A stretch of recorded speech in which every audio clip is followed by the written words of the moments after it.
இன்னைக்கு ஆர்சிபி ஜெயிச்சிட்டான் தெரியுமா? தெரியும். நான் அவங்ககிட்ட அம்சா நினைச்சு பேசுறதா இல்ல ராஜ்பிரியா நினைச்சு பேசுறதா? எதையா நினைச்சு பேசுறா? பழைய ராஜ்பிரியா எப்ப மாற போற? எப்ப சிஎஸ்கே டிஷர்ட் போட போற? சொல்லு. தெரியாதுடா. தெரியாது தெரியாது தெரியாது.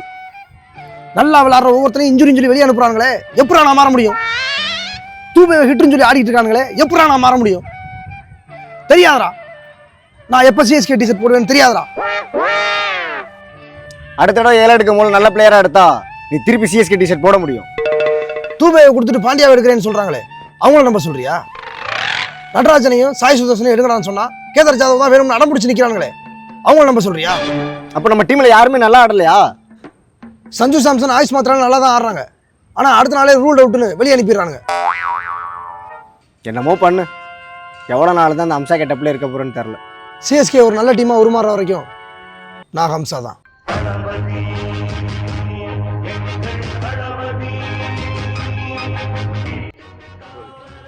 நீ ஏன் இப்படி பேசுற?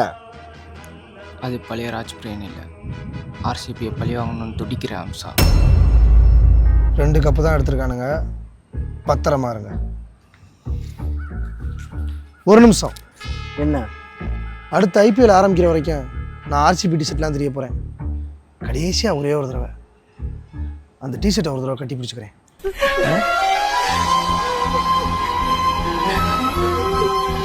ஐயா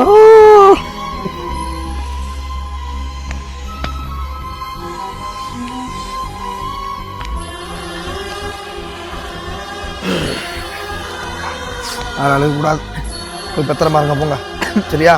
இந்த டிஷர்ட்டை போட்டு வெளியே அழையாதிய, செருப்பை கட்டி அடிப்பாங்க, புரியுதா? இந்த டிஷர்ட்டை போட்டு வெளியே வரக்கூடாது. அண்ணன் எதுவும் மீட் பண்ண வர்ற மாதிரி இருந்தால் இந்த டிஷர்ட்டை போட்டு வாங்க, சரியா? பாருங்க, எல்லாம் பீடையாகவே ஆகிப்போச்சு.